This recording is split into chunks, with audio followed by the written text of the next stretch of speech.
하나님이 나를 형님들보다 앞서서 보내신 것은 하나님이 크나큰 구원을 베푸셔서 형님들의 목숨을 지켜주시려는 것이고 또 형님들의 자손을 이 세상에 살아남게 하시려는 것입니다. 아멘.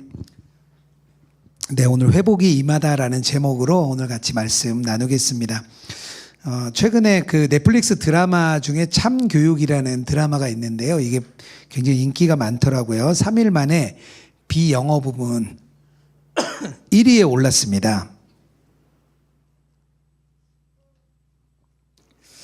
근데 이 드라마가 내용은 이렇게 뭐 액션물이긴 한데 그 안에 있는 내용이 참 마음 아프더라고요. 학교 안에 교권이 무너지고 또 학생들을 괴롭히고 또 왕따 당하고 또 죽임 당하는 또 자살도 하게 되는 그런 피해자들이 많이 등장하는 그런 드라마입니다. 그러니까 아마 그런 내용들 자체가 많은 사람에게 카타르시스를 좀 주는 것 같아요. 요즘 드라마 중에 이런 사적 복수를 이렇게 해주는 드라마들이 많이 인기입니다. 왜냐하면 이 법과 제도가 뭔가 역할을 해주면 좋겠는데 사람들이 느끼기에는 법이 너무 멀고 실제적으로 현실 안에서 이렇게 개인이 겪는 어려움들이 너무 많기 때문인 것 같습니다. 근데 사람들이 그런 장면을 보면 시원하죠. 뭐 이렇게 사적인 복수를 하니까 되게 속은 시원하죠. 그런데 이 내용을 가만 보면 참 안타까워요. 왜냐하면 그 안에 용서도 없고 회복이 없기 때문이에요. 상대가 이렇게 무너지는 것은 있는데요. 그로 인해서 관계가 새로워지는 장면까지 나가지는 않습니다. 그런데 성경은 좀 전혀 다른 참교육을 보여줍니다. 성경이 말하는 참교육은 이 세상에서 보여주는 참교육과 좀 다릅니다. 왜냐하면 우리 안에 있는 여러 상처와 아픔들이 그냥 그것으로 끝나지 않고 하나님은 용서와 회복으로 이끌어 가시는 게 성경의 참 교육이기 때문이에요. 오늘이 바로 그 장면입니다. 오늘 창세기 45장이 이런 심각한 문제들이 다 해결되는 그런 아주 행복한 그런 모습이 보여지는 장면입니다. 그러니까 악의 순환 고리가 있는데요. 그게 끊어져야 돼요. 그게 회복이거든요.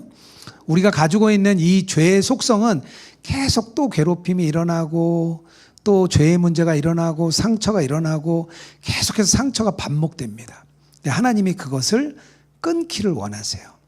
그게 회복이죠. 그렇다면 하나님 입장에서의 회복은 무엇이고 또 우리 편에서의 회복은 어떤 것인지 오늘 두 가지 이야기를 제가 나누겠습니다. 먼저 하나님 편에서는요. 회복이라는 것은 무엇이냐면 하나님이 드러나시면 회복이에요. 7절 오늘 읽은 말씀이에요. 하나님이 나를 형님들보다 앞서 보내신 것은 하나님이 크나큰 구원을 베푸셔서 형님들의 목숨을 지켜주시려는 것이고, 요셉이 이 상황을 어떻게 보냐면 하나님의 관점으로 봅니다. 이 문제를 하나님의 시선에서 이것을 보는 거예요. 형님들이 나를 보내신 게 아니고 하나님이 나를 보내셨다라고 고백을 하고 있습니다.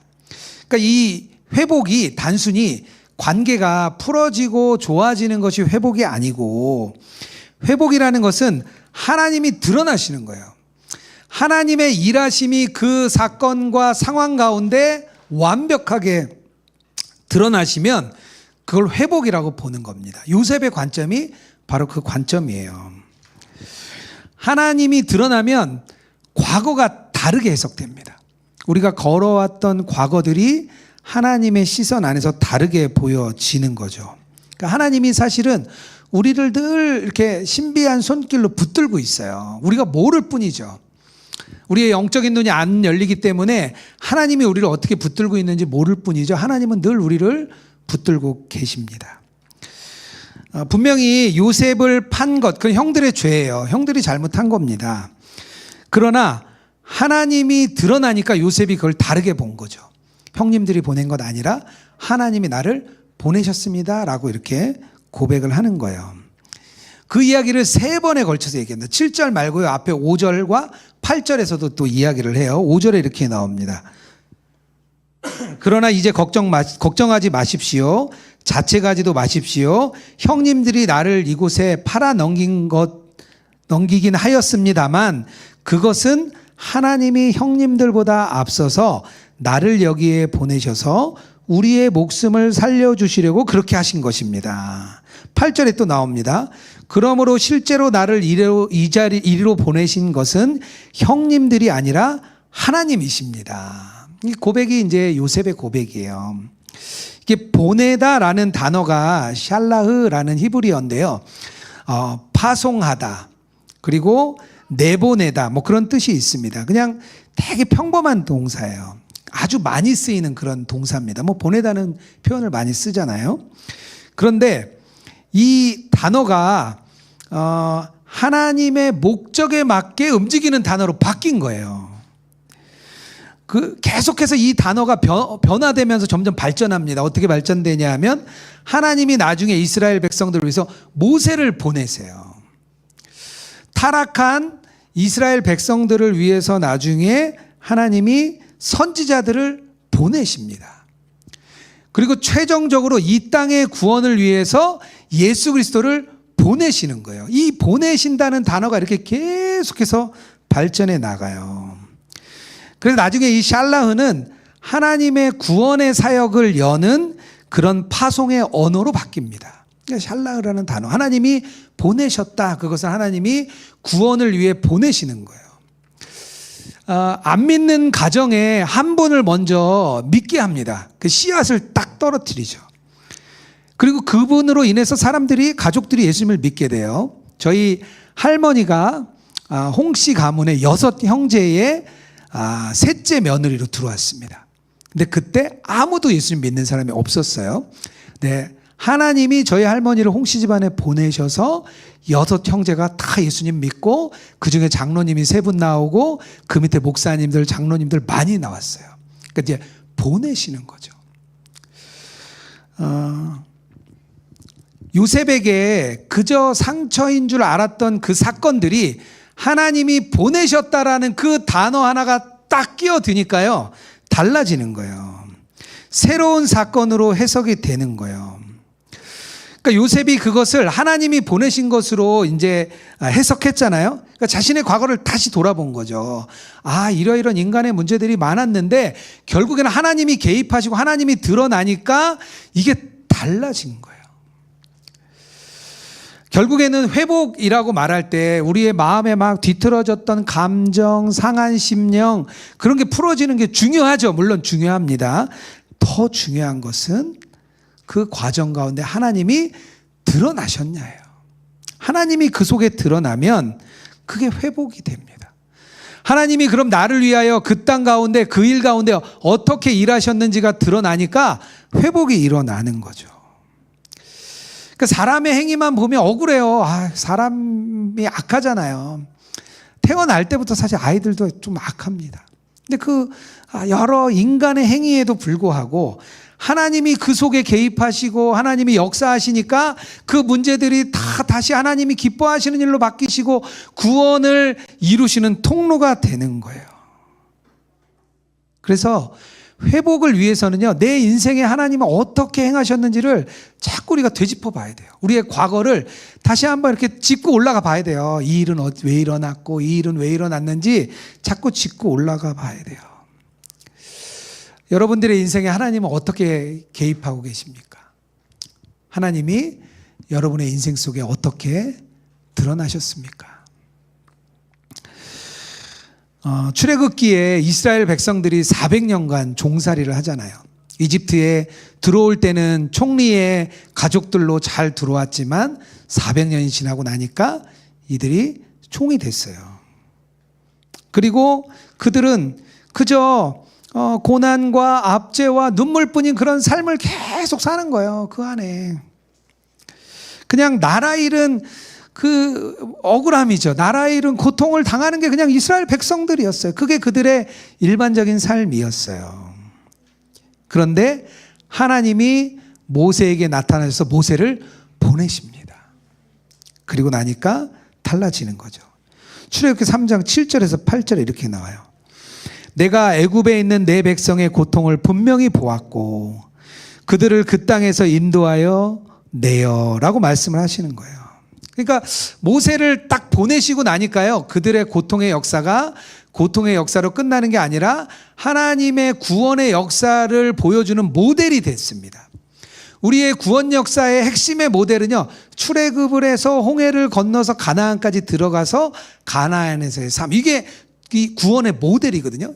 하나님이 개입하시니까요, 그 고통과 고난과 압제가 변해서 하나님의 롤 모델이 된 게 이스라엘 백성입니다. 그러니까 하나님이 드러나신 거죠.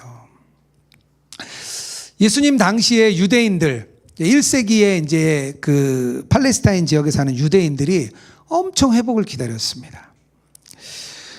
유대 땅은 이미 로마의 압제하에 있었죠. 로마가 그 땅을 다스리고 있어서 그들 압제 가운데 있었어요. 몇 번 메시아가 나타났는데 로마 사람들이 그 메시아라고 하는 사람을 십자가에 못 박혀서 이미 죽였습니다. 여러 차례 그런 일이 있었어요. 정치적으로는 헤롯 왕이 그 지역을 담당하고 있었습니다. 헤롯 왕 가문들이, 그들은 또 유대인도 아니에요. 근데 그들이 그 땅을 정치적으로 다스리고 있죠. 자유도 없고 세금 부담만 엄청 많았어요. 안나스 가문, 제사장들이 하나님과 우리 사이에서 역할을 해줘야 되는데 이 안나스 가문은 제사장이라는 위치를 이용해서 자기 가족들 배불리기 바빴어요. 그러니까 뭐 정치, 경제, 종교 뭐 하나 타락하지 않은 게 없는 그런 시대였습니다. 그러니까 1세기 유대인들이 회복을 기다리는 거죠. 하나님, 메시아를 보내시겠다고 했는데 그게 언제입니까?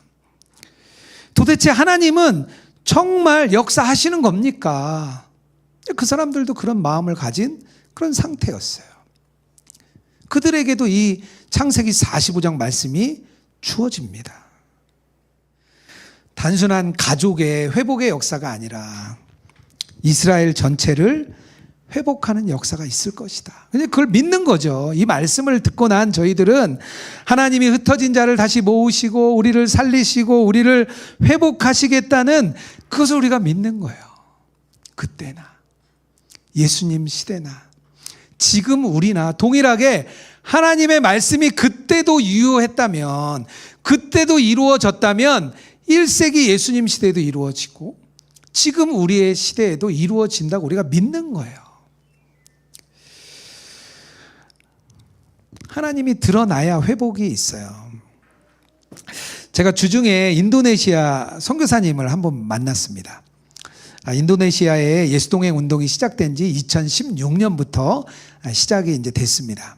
그래서 벌써 이제 한 3년 전에는 3층짜리 건물 센터를 빌렸어요. 그래서 예수동행 센터를 그곳에 세우고 예수동행 운동을 잘 하고 있습니다. 인도네시아 굉장히 뜨겁게 일어나고 있어요. 근데 그 인도네시아에서 그 예수동행 운동을 섬기시는 선교사님이 4분이 계세요. 한국분 2분과 인도네시아 분 2분이세요. 근데 한국분 2분 선교사님이 파송 단체도 다르고 교회도 달라요.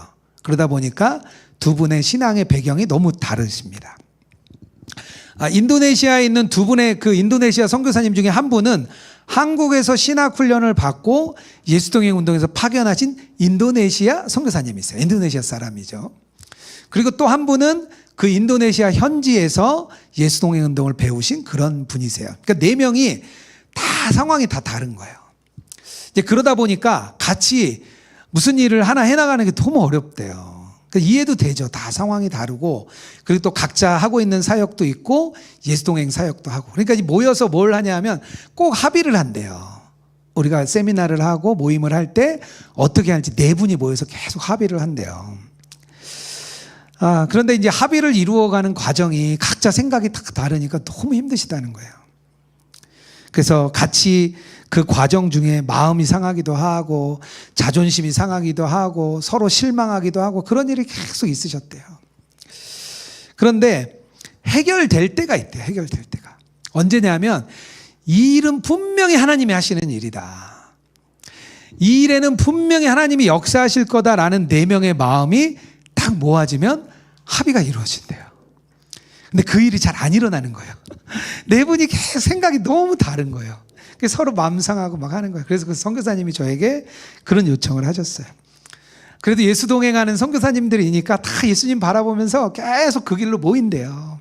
그래서 기도해 달라. 우리가 다른 거 생각 안 하고 이 일 가운데 하나님이 드러나시는 일인가, 하나님이 역사하시는 일인가, 그것만 우리가 판단할 수 있게 해달라고 이렇게 기도 요청을 하셨습니다.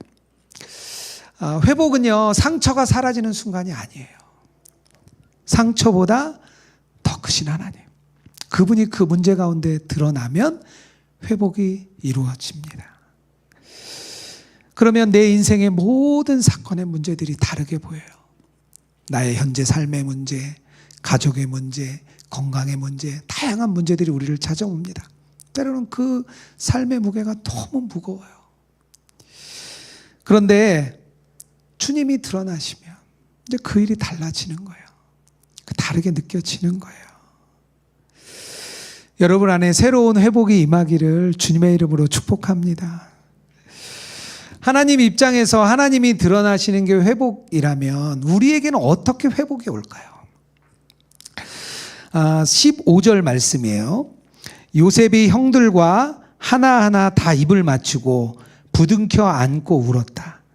그제야 요셉의 형들이 요셉과 말을 주고받았다. 우리들 편에서 회복은요, 우리의 마음 안에 긍휼한 마음이 생기면 회복이 일어납니다. 하나님의 일하심을 본 요셉이 형들을 다시 보니까 어떻게 보이냐면 불쌍하게 보이는 거예요. 그 형들이 안타깝게 보이는 거예요. 그래서 오히려 울고 가까이 오게 하고 그들을 살리고 그들에게 생명을 줄 수 있는 길을 열어주는 거예요. 그 일이 왜 일어났냐면 요셉 안에 긍휼의 마음이 일어났습니다. 요셉이 마음이 약해서가 아니에요. 요셉이 하나님의 눈으로 보니까 그 영혼들이 너무 안타까운 거예요. 하나님의 시선으로 긍휼한 마음이 일어난 거예요. 우리 입장에서 회복이 되려면은요, 우리 안에 그 긍휼함이 일어나야 돼요. 그냥 긍휼한 감정이 우리 안에 일어나면 저절로 회복이 됩니다. 이 긍휼이라는 단어가 되게 독특한 단어예요. 원래는 이 내장, 창자, 그것을 말하는 게 긍휼이었습니다. 그래서 긍휼이라는 뜻이 어떤 뜻이냐면 창자가 뒤틀릴 정도로 불쌍히 여기다. 그리고 또 내장이 움직일 만큼 공감하다. 그러니까 이 긍휼이라는 것은요, 머리로 이해하는 게 아니에요. 머리로 그래 용서해야지 이야기하는 게 아니에요. 뭔가 나도 모르게 마음 안에 그런 감정이 쑥 올라오는 거예요. 왜 그럴 때 있잖아요. 되게 이렇게 불쌍해 보일 때가 있잖아요. 그건 머리로 이해하는 게 아니거든요. 다른 사람의 연약함이 눈에 보이잖아요. 그건 긍휼하게 느껴집니다. 요셉이 형들이 강한 사람인 줄 알았어요. 나를 팔 때는요, 막 울고 불며 형들한테 살려달라고 요청했다고 나오잖아요. 근데 자기가 보기에 형들이 너무 강한 사람이었어요. 근데 지금 형들은 두려워 떨고 있는 사람이에요. 총리인 자기 앞에 무릎 꿇고 떨고 있는 그런 사람들이에요. 이제 그 마음을 보니까 이제 긍휼한 마음이 일어나는 거예요. 이 긍휼한 마음을 하나님이 일으키시는 겁니다. 하나님의 긍휼하심을 보면요, 우리도 마음 안에 긍휼함이 일어나요.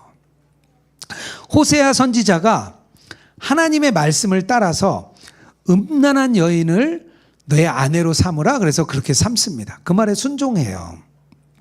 그리고 고멜이 아이를 낳습니다. 근데 아이를 낳고도 이 고멜이 또 도망을 해요. 다시 도망해서 다시 음란한 여인으로 살아갑니다. 호세아 입장을 한번 생각해 보세요. 하나님의 말씀에 순종했습니다. 결혼도 했어요. 아이도 낳았어요. 근데 고멜이 도망갔어요. 이제 호세아 입장에서 할 만큼 했어요. 난 더 이상, 하나님, 난 더 이상 이제 안 해도 됩니다. 하나님 말씀하신 말씀에 난 순종했고 그렇게 아픔을 겪었습니다. 이제 된 거 아닙니까? 사실은 그게 호세아의 마음이에요. 근데 호세아 선지자가 다시 마음이 바뀐 이유가 있습니다. 그 이유가 뭐냐면 하나님이 이스라엘 백성들을 어떻게 보시는지 알았기 때문이에요. 이스라엘 백성이 하나님을 배신합니다. 풍요를 위해서 바알과 선지자 바알과 아세라 선지자 따라요. 잘 살고 싶었어요. 자기 욕망을 따라 살고 싶었어요. 하나님이 영적으로 간음한 자들이라고 말을 했어요. 이스라엘 백성을. 근데 호세아 2장에 가면 하나님이 이렇게 말씀하십니다. 14절이에요. 그러므로 이제 내가 그들을 깨어서 빈들로 데리고 가겠다. 거기서 내가 그를 다정한 말로 달래주겠다. 아니, 하나님이 우상 섬기고 음란함을 가지고 떠났던 이스라엘 백성을 다시 데리고 오겠대요. 다시 잘 말하겠대요. 그리고 회복시키시겠대요. 그게 하나님 마음이라는 거예요. 11장 8절에 이렇게 말합니다. 하나님께서 에브라임아 내가 어찌 너를 버리겠느냐. 이스라엘아 내가 어찌 너를 원수의 손에 넘기겠느냐. 너를 불쌍히 여기는 애정이 나의 속에 불길처럼 강하게 치솟으는구나. 하나님이 이스라엘 백성을 긍휼의 마음으로 사랑하시는 것을 호세아가 봅니다.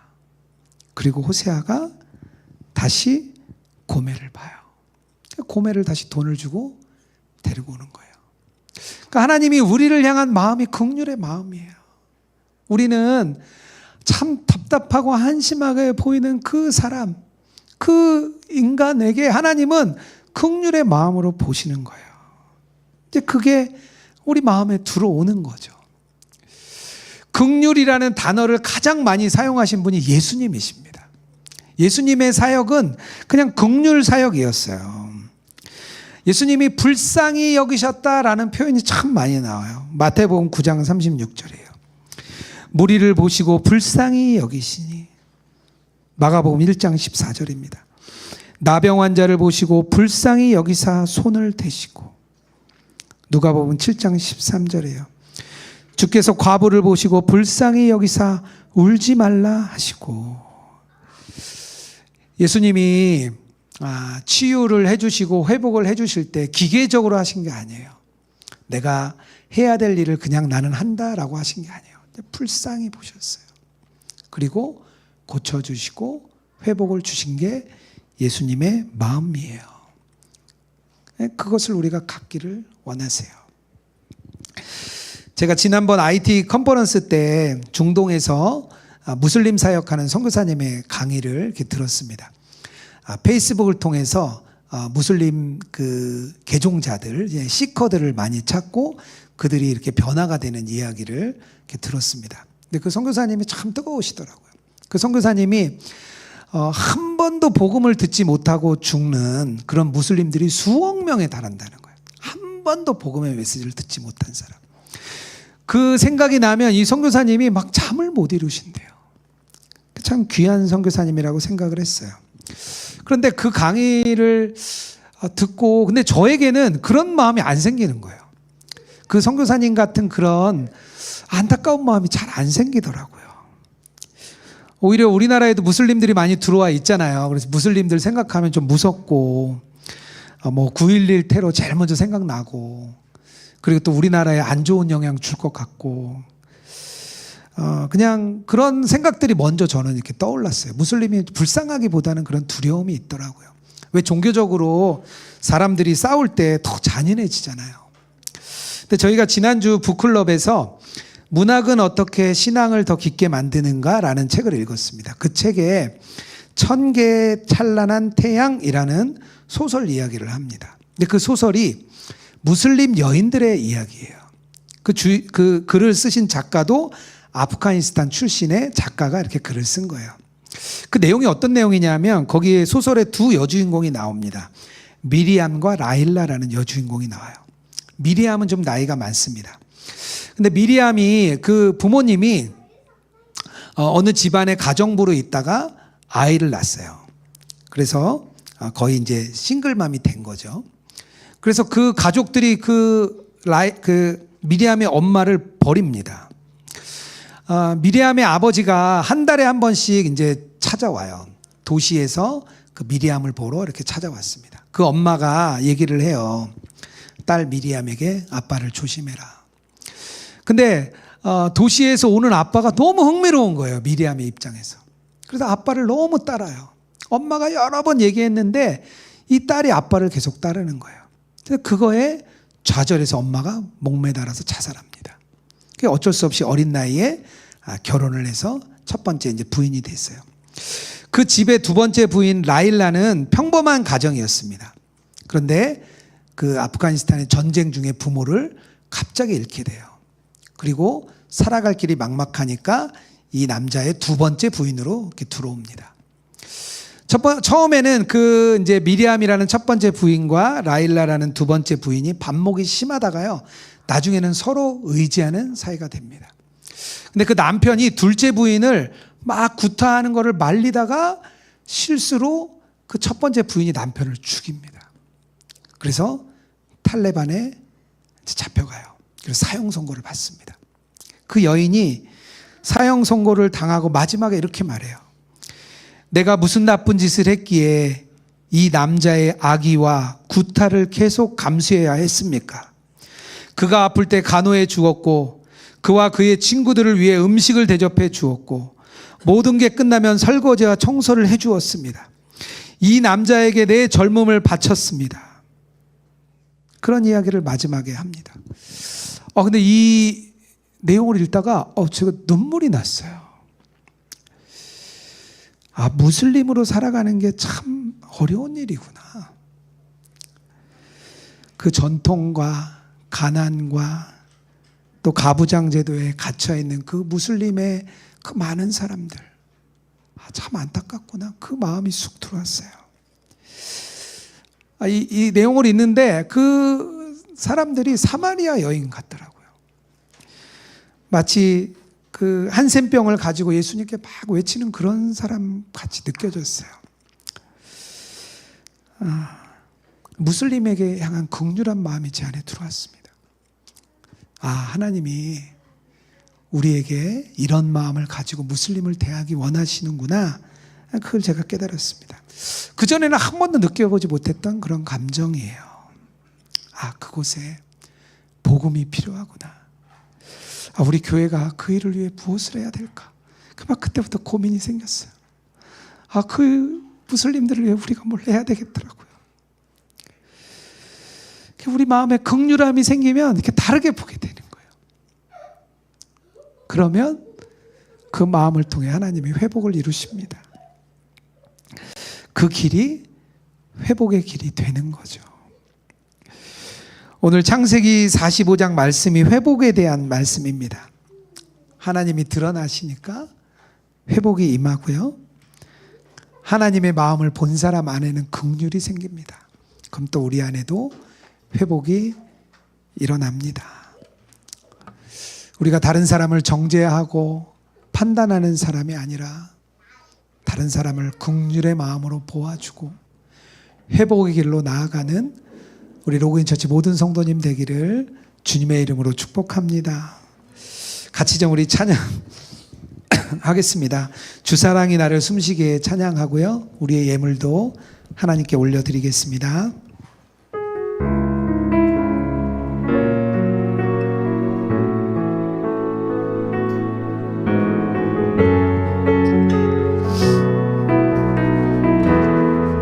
주사랑이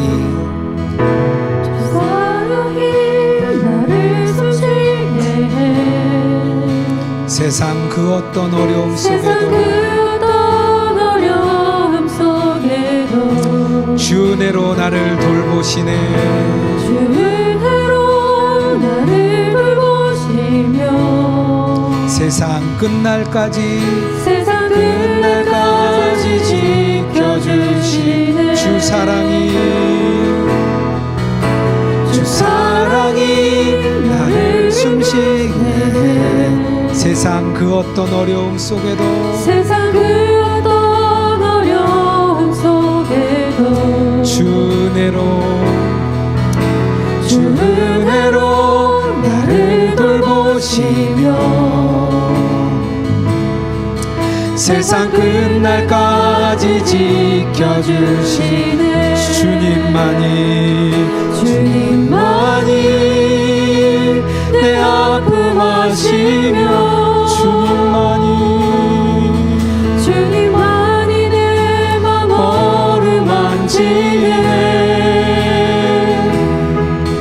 어느 누구도 나를 향하신 주님의 사랑을 끊을 수 없네. 주님만이 내 능력이시며 주님만이 나의 구원이시네. 어느 누구도 나를 향하신 주님의 사랑을 끊을 수 없네. 주 사랑이 나를 이끄시네. 주 사랑이 나를 이끄시네. 내가 갈 수 없는 그곳으로 주의 사랑 나를 붙드시며 주의 사랑 나를 붙드시며 세상 끝날까지 인도하시네. 우리 가슴에 손을 얹고 찬양하겠습니다. 주 사랑이 나를 이끄시네. 내가 갈 수 없는 그곳으로 내가 갈 수 없는 그곳으로 주의 사랑 나를 붙드시네. 주의 사랑 나를 붙드시며 세상 끝날까지 인도하시네. 주님만이 내 아픔 아시며 주님만이 내 맘 어루만지네. 어느 누구도 나를 향하신 주님의 사랑을 끊을 수 없네. 주님만이 내 능력이시며 주님만이 나의 구원이시네. 어느 누구도 나를 향하신 주님의 사랑을 끊을 수 주님만이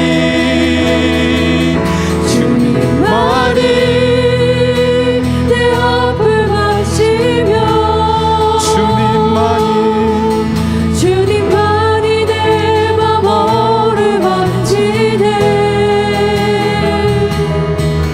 어느 누구도 나를 향하신